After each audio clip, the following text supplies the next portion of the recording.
Moi j'avais une question donc, pour toi sur effectivement votre rôle. Comment vous, GS Transparency One, vous vous placez dans cet écosystème par rapport à ces questions sur les chaînes d'approvisionnement? Qu'est-ce que vous apportez spécifiquement et quelle est votre démarche par rapport à, même par rapport à GS1, par rapport à l'industrie et les distributeurs? Merci. Donc SGS Transparency One, on est un dispositif, une solution de transparence, de traçabilité de la supply chain étendue, donc depuis les sources, depuis les fermes, depuis les forêts, les élevages, les mines, jusqu'aux consommateurs. J'ai entendu François parler de confiance, de confiance entre les acteurs, et également de besoin de collaboration. La transparence, là on en parle aujourd'hui, la traçabilité, mais on en parle de plus en plus, mais ce n'est pas un phénomène nouveau, ça fait 10 ans, 20 ans, voire 30 ans qu'on en parle, et force est de constater aujourd'hui que la traçabilité, elle est pas au degré zéro, mais elle est très peu pratiquée par les entreprises. Donc les entreprises connaissent leurs produits finis, connaissent leurs fournisseurs directs, mais au-delà du rang 2, ça devient très obscur. Et en fait de plus en plus obscur, parce que les supply chains se sont internationalisés. Parce que dès le rang 2, dès le rang 3, on est parti à l'autre bout de la planète. Et que si dans le food on a 3-4 rangs, dans le monde alimentaire on a 7-8 rangs, et on part à l'autre bout de la planète. Donc défiance des consommateurs, elle vient en grande partie des crises. Et si on regarde les crises, viande de cheval, fibromyl dans les œufs, encore la viande polonaise il y a peu de jours, c'est souvent un intervenant de rang 3 ou de rang 4, assez loin, qui a changé ses approches sans prévenir personne, et on arrive sur une catastrophe.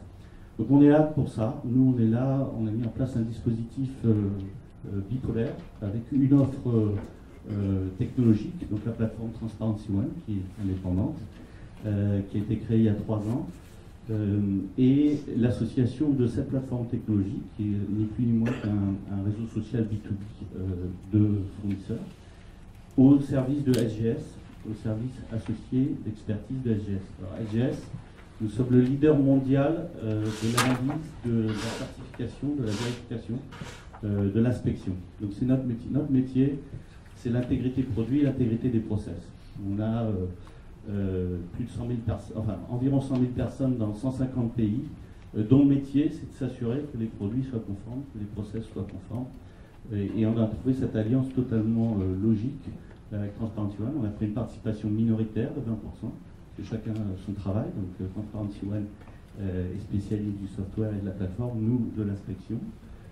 Parce qu'en fait, le problème de la traçabilité de la transparence, c'est pas un problème techno, c'est un problème business. Donc c'est un problème d'intérêt conflictuel dans la chaîne de valeur entre les acteurs. Si on leur demande plus, ils vont vouloir facturer plus. Un problème de confidentialité. On n'a pas forcément envie de dire à ses clients avec qui on travaille. Donc la plateforme, elle est nécessaire parce que les supply chains ont explosé, parce qu'elles se sont fragmentées, parce que si on remonte jusqu'à la source, on va avoir des centaines, des milliers de fournisseurs. Si on multiplie ça par le nombre de sites qui interviennent dans la transformation, des dizaines de milliers. Et ensuite, par rapport aux documents, certifications qu'on va collecter, on est vraiment sur des big data, sur des grands nombres. Donc il faut une plateforme, effectivement. Il faut un réseau social où chacun est maître de sa donnée et responsable de mettre à jour. Mais il faut aussi un tiers de confiance neutre.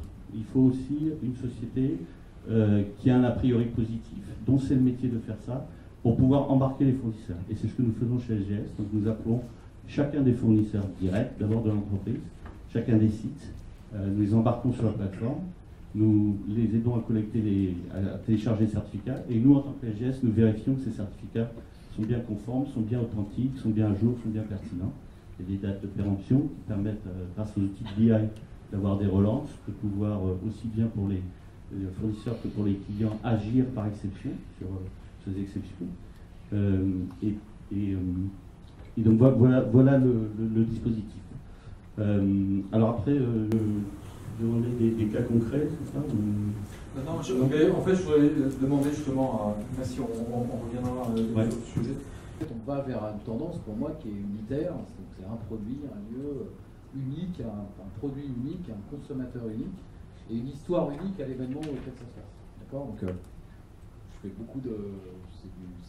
C'est du Graal et du futur, mais en l'occurrence, on peut aujourd'hui, si on prend les données disponibles par Transparency One, plutôt qu'elles soient interopérables, qu'on utilise des lieux qui sont recensés par d'autres, mais le point c'est aussi de tracer le produit dans son mouvement, d'accord. Dans l'expérience qu'a vécu le mouvement, les problèmes de chaîne du froid sont liés à ça. Un camion qui marche ou qui marche pas, un camion de frais qui marche ou qui marche pas, voilà, qu'il soit rentré dans ce camion, il faut aussi avoir l'information du capteur, si la température a été bonne, ou ce genre de choses. Enfin, il y a tout un tas d'informations de chaîne logistique qui sont essentielles à la problématique. On prend beaucoup l'exemple de l'alimentaire, mais c'est valable pour tout un tas de problèmes. Moi, j'ai un exemple en tête qui est marquant du fait qu'on est, voilà, que entre guillemets, une problématique de traçabilité, une goutte de traçabilité, ça crée un océan de problèmes en aval. C'est il y a eu un rappel dans le domaine du meuble parce qu'il y a eu des problèmes sur les mousses et ce problème sur les mousses, en fait, il vient pas du fabricant de meubles, il vient pas du fabricant de mousse. Le fabricant de mousse, il se fournit en matières premières, qui sont des matières premières fabriquées par un certain nombre de chimistes. Ces chimistes, il se trouve qu'un des composants avait, dans les composants d'un des composants, un problème qui a généré que les mousses derrière avaient créé une espèce de poussière qui était dangereuse pour le consommateur. Je ne sais pas si vous voyez la complexité, donc c'était parti peut-être dans les sièges sur lesquels vous avez assis, je ne vais pas vous faire peur, mais c'était parti dans l'industrie automobile avec les sièges de l'automobile, etc. Quand vous avez ce genre d'informations, il y a eu un lot, deux lots de produits chimiques qui ont eu ce problème, et ça se répand partout, et c'est extrêmement difficile voilà, c'est de la logistique, enfin c'est de la traçabilité aval par rapport à BASF qui a fait ça, qui a eu ce problème, mais ils ont mis des semaines et des semaines, effectivement, de remonter de lieu en lieu pour essayer de comprendre ça. Donc je pense que l'enjeu, mais c'est l'enjeu sur lequel travaillent aussi ceux qui recensent l'information sur les lieux, c'est de capter cette information en temps réel.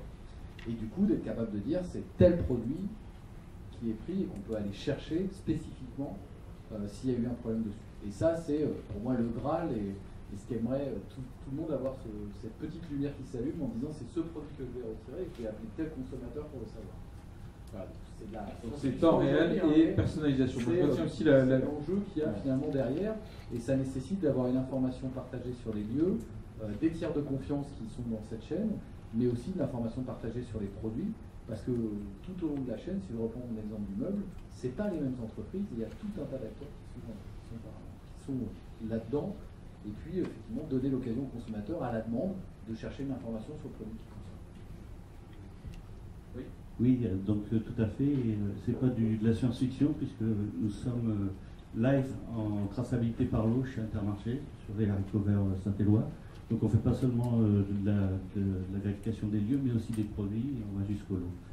Simplement, c'est beaucoup plus long et beaucoup plus compliqué. Moi,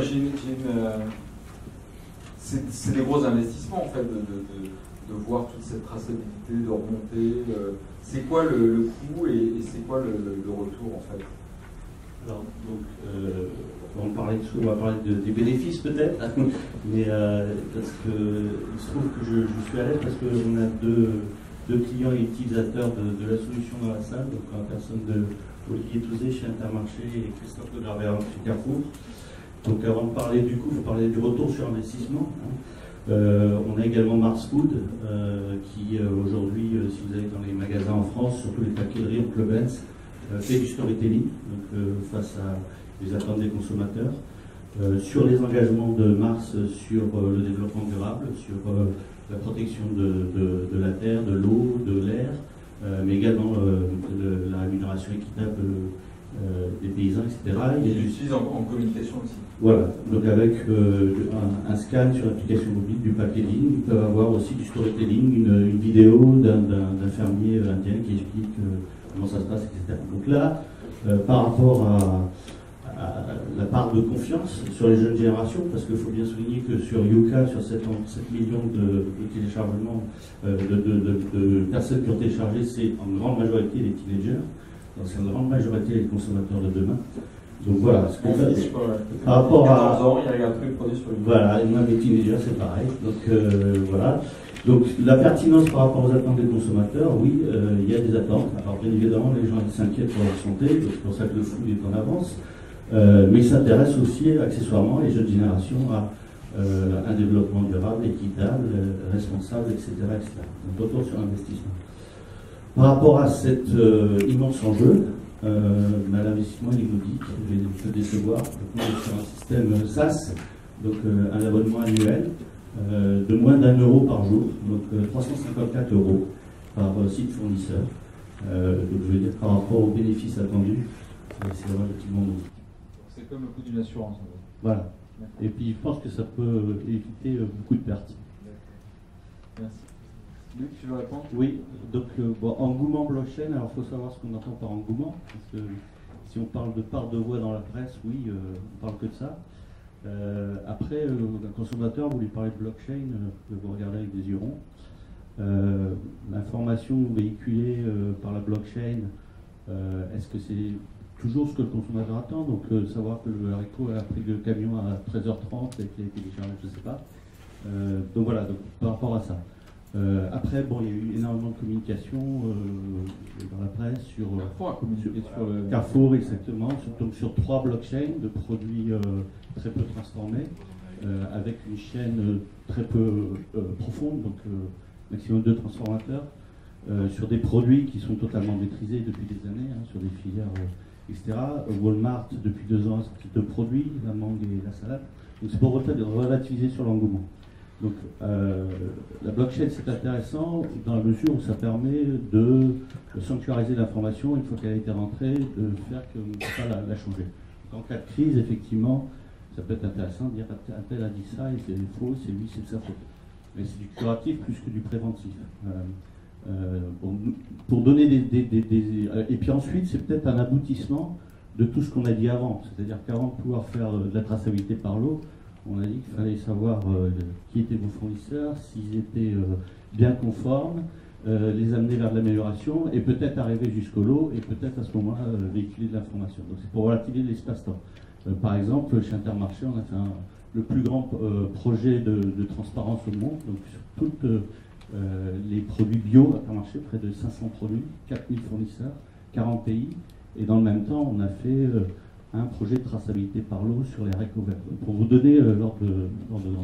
Sur la normalisation. Normalisation et quarantaine. Donc ce qu'on fait là, nous, aujourd'hui, bien que SGS, son métier soit certification, etc., dans SGS Transparency One, on ne fait pas de certification, on ne fait pas d'inspection, on se fait un état des lieux. Donc on réunit les certificats qui ont été émis par des organismes reconnus par l'ONU, par toutes sortes d'organisations syndicales, par nos concurrents, etc., ou par nous-mêmes. Et donc, c'est des certificats qui sont émis par des organismes qui sont reconnus comme tels. Et nous, on s'assure simplement que ces certificats sont à jour, qui sont bien émis par la bonne personne, etc. Donc, voilà pour... Quarantaine, Jérôme, tu veux répondre à ça ou... Le système en France marche bien, mais on peut certainement l'améliorer. On l'a vu dans certains cas de marques de lait infantile. Maintenant, les solutions qui seraient de bloquer tous les codes EN, ça ne marche pas, parce que ça serait des trop grands lots. Donc peut-être que comme dans le médicament, la question qui est derrière la vôtre, c'est le code unique, ou un code, donc c'est autre chose qu'un code EN, c'est un flash code, c'est quelque chose qui puisse vraiment être un marqueur, presque comme un médicament. Peut-être que dans l'avenir, on ira à des méthodes comme ça beaucoup plus fines, pour ne pas isoler des lots et d'arriver, si problème, à récupérer encore mieux qu'on le fait maintenant. Mais déjà aujourd'hui, ça marche quand même bien en France. Merci. Oui, je voulais juste...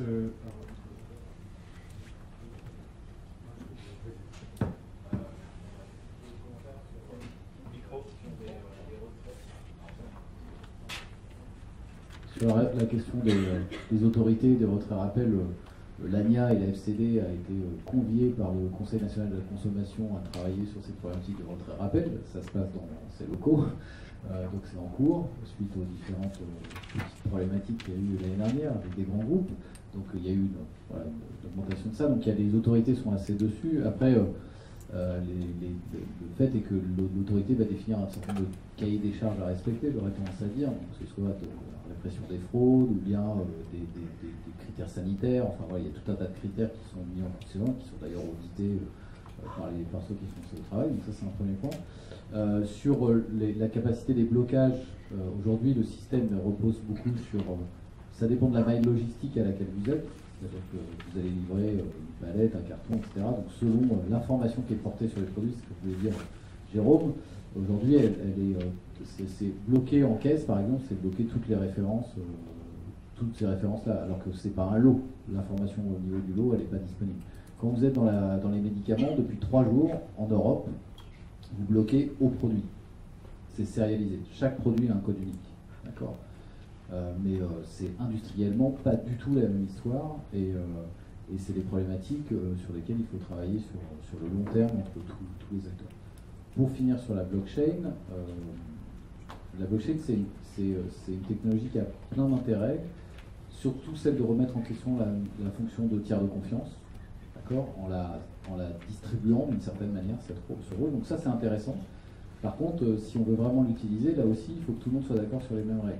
Plus vous distribuez la responsabilité d'auditer quelque chose ou de le verrouiller, plus il faut que tout le monde soit d'accord. C'est-à-dire que, grosso modo, et puis le dernier point, c'est que selon le bien que vous échangez, vous n'avez peut-être pas besoin de passer chez le notaire à chaque fois. C'est-à-dire selon la nature de l'information qui va passer d'un endroit à un autre, vous n'avez pas forcément besoin de mettre un tampon dessus à chaque fois. Il y a des choses qui n'ont pas besoin de ça. Donc la blockchain, c'est une espèce de couche supplémentaire, d'une certaine manière, qu'on peut adosser. Et on peut faire beaucoup de traçabilité sans blockchain. Et effectivement, on peut rendre la traçabilité un petit peu plus sécurisée, d'une certaine manière, parce qu'il y a ces critères-là. Et après, moi, je pense que, chemin faisant, la blockchain a quand même une chorégraphie d'échange d'informations, un peu de compensation, de modèles de compensation. C'est pas pour rien que ce soit des monnaies qui soient apparues là-dessus, parce que les principes de compensation, dans le règlement des litiges, dans le fait que telle chose ait telle valeur, c'est intéressant à mon avis dans une notion où on recherche à redonner la valeur à chaque étape, de pouvoir valoriser entre guillemets au travers d'une blockchain et d'enregistrer la valeur de quelque chose. Et un produit qui vaut 5 € à la fin, pour reprendre ces clips agro, a une décomposition de valeur qu'on pourrait très bien imaginer répartir entre guillemets officiellement et comptablement dans une blockchain. Voilà, donc il y a des intérêts. On a une approche aujourd'hui où on tord un peu la logique de blockchain. Effectivement, je suis tout à fait d'accord, en lui donnant un rôle qui n'est pas exactement par la technologie ce qui compte. Et il y a beaucoup de particules élémentaires à mettre en place avant de passer à la case blockchain pour ce qui est de la traçabilité, à mon sens. Merci. Jean-Marc, oui, je voulais juste faire un complément parce qu'effectivement, dans ce cas d'usage sécurité, on est, nous, en tant que plateforme d'écoute du web et des réseaux sociaux, de plus en plus questionnés là-dessus. Alors non pas pour faire partie du process, mais en complément, à travers notamment l'écoute du dark web et du deep web, pour mettre sous surveillance justement un certain nombre de fournisseurs de nos clients, et si possible toute la chaîne. Alors je pense à des exemples dans le luxe, où justement on a certains clients qui veulent à tout prix s'assurer que certains composants qui sont en théorie fabriqués que pour eux ne se retrouvent pas sur des places de marché du deep web. On a des fournisseurs alimentaires où effectivement on veut être sûr qu'il n'y a pas des notions de contrefaçon, de la contrebande également. Et ça ne concerne pas forcément des produits nobles, mais par exemple de la viande mécaniquement séparée, des choses qui effectivement peuvent se retrouver sur les marchés gris avec quelques soucis. Donc voilà, alors on ne rentre pas dans le process, mais disons que c'est un cas d'usage auquel on est de plus en plus, sur lequel on est de plus en plus sollicité, et qui est bien sûr assez différent de l'écoute des réseaux sociaux. Vous pouvez le comprendre. Très intéressant, merci. Est-ce qu'il y a une autre question?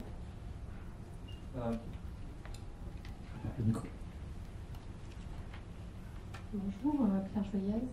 Moi j'ai un parcours assez varié, j'ai travaillé chez Nestlé, chez Bouygues Télécom, chez Michelin, chez un éditeur de logiciels et très récemment chez Clarence. Et je travaille sur des problématiques de transformation digitale et de data. Moi il y a une chose qui m'interpelle dans la manière dont vous avez abordé le sujet de la confiance des consommateurs, c'est que vous parlez que des ingrédients. Aujourd'hui, la confiance des consommateurs, elle est aussi construite par notamment les problématiques d'emballage.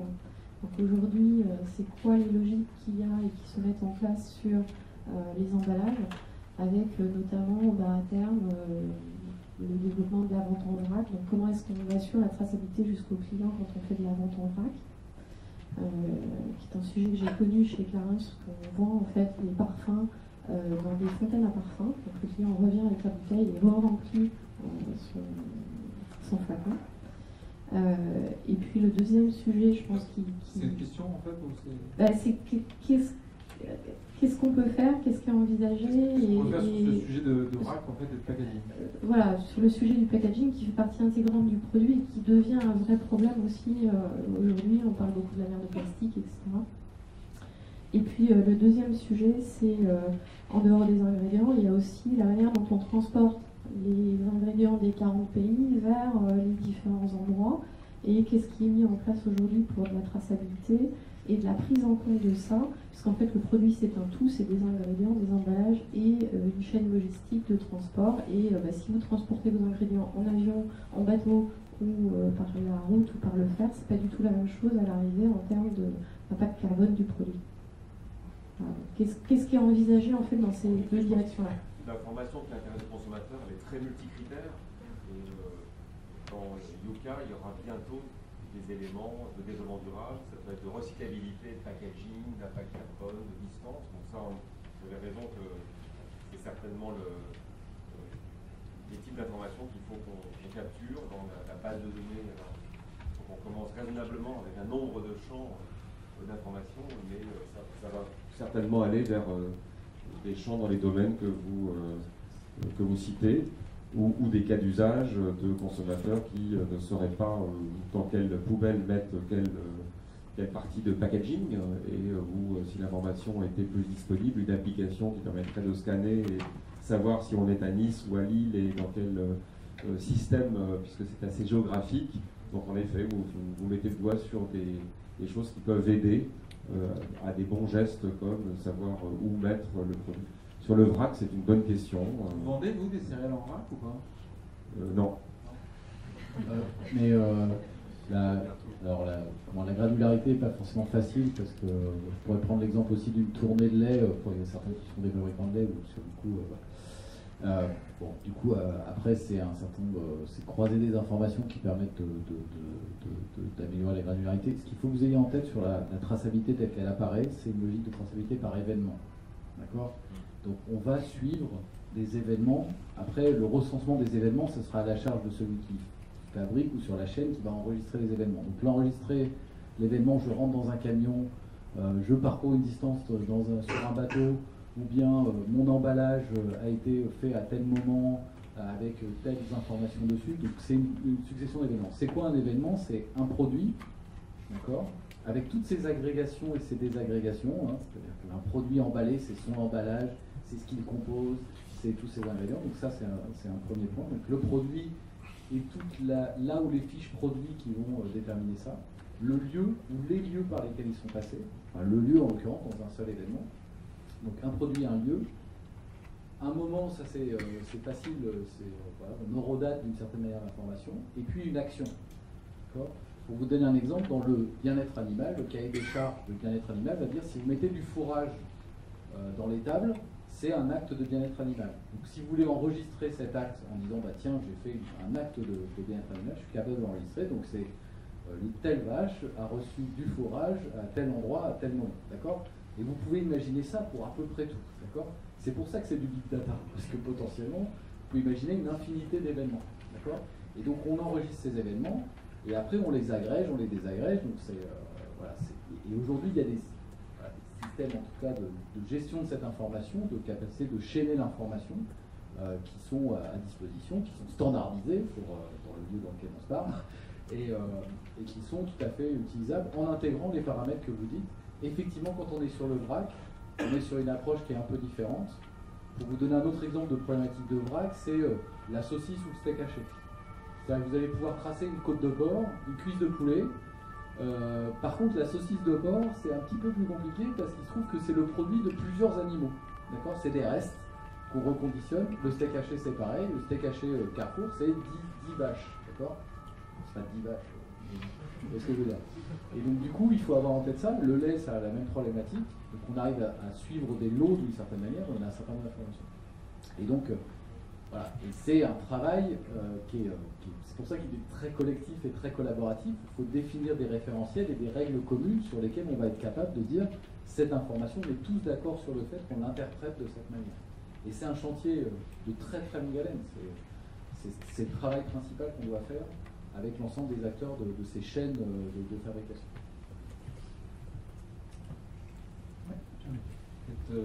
Dernière question. Voilà. Merci. Diane Mendy, je travaille dans le domaine de la cybersécurité et de la protection des données. J'ai en fait deux questions, parce que vous avez prononcé le mot Big Data et donc le mot data. Ma première question va concerner la qualité des données, parce qu'on a énormément parlé de traçabilité, mais si on prend par exemple le scandale Spargero qui a été mentionné par un des interlocuteurs, la problématique n'est pas la traçabilité, la problématique est le fait que des personnes ont volontairement changé les étiquetages des produits.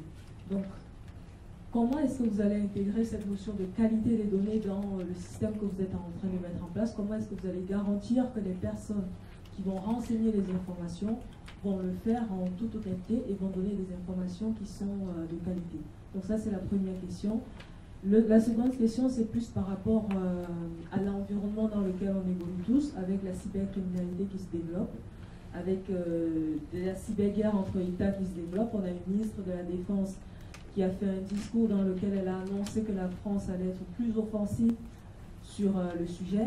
Comment est-ce que vous avez intégré ces enjeux-là dans le système que vous êtes en train de mettre en place? Très bonne question. Réponse alimentaire, on n'a pas eu ce problème-là, mais c'est vrai que on a rehaussé les niveaux de contrôle. Donc nous et d'autres industriels, on a mis des tests d'ADN qu'on n'avait pas auparavant pour vérifier que dans la viande, il n'y a pas 5%, 10%, etc. Donc ça va être une data supplémentaire qui n'existait pas. On ne faisait pas de tests d'ADN sur des lots. Et la deuxième chose que je peux dire, c'est que dans l'État général de l'alimentation, on a parlé de la fraude et de la criminalité dans ce domaine-là. Malheureusement, il pouvait être plus incitatif de frauder sur des produits alimentaires en termes de rapport de bénéfices potentiels par rapport à des risques relativement plus faibles que d'autres trafics illicites. Je ne vais pas donner des idées à quelqu'un, mais c'est vrai qu'un camion rempli de Cubor ou un camion rempli de Kit Kat, c'est une certaine valeur. Et donc oui, on se prépare à ces risques-là. Il y a même des calculs de probabilité. C'est à qui profite le crime.